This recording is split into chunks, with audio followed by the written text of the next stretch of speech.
บក្បែរព្រួលប្រែខុសពីមុនធ្លាប់តែជួបប្រែស្ងាត់បាត់អស់ភាពទន់ភ្លន់ចង់ជួបស្ងួនគ្មានហេតុផលជួបមិនបាន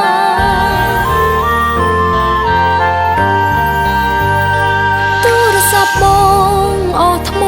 ខលមិនចូលច្រើនថ្ងៃឬក៏ថ្លៃ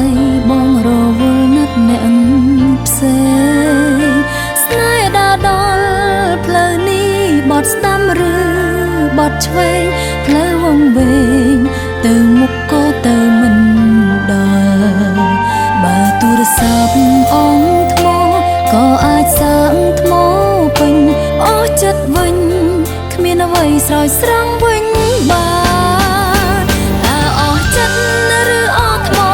ចង់បន្តឬបញ្ចប់គួរបញ្ចប់តួនអូនមិនសូវស្អប់បងតើអស់ថ្មឬអស់ចិត្តប្រាប់ការពិតដល់អូនផងមិនស្មោះត្រង់បងបន្តដើម្បីអ្វី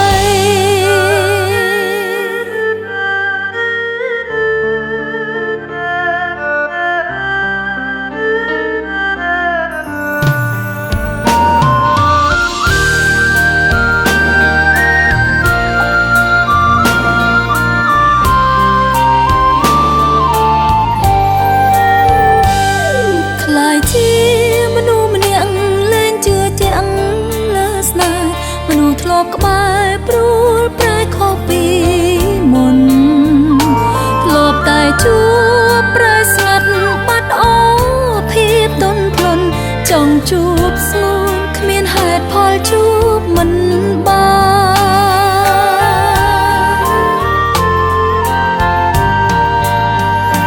ទូរស័ព្ទប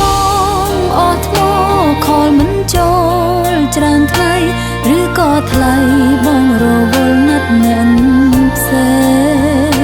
ស្នេហ៍ដើរដល់ផ្លូវនេះបត់ស្ដាំឬបត់ឆ្វេងផ្លូវវង្វេងទៅមុខក៏ទៅមិនដល់បើទូរស័ព្ទអងថ្មក៏អាចសាងថ្មពេញអស់ចិត្តវិញគ្មានអ្វីស្រោចស្រង់វិញបា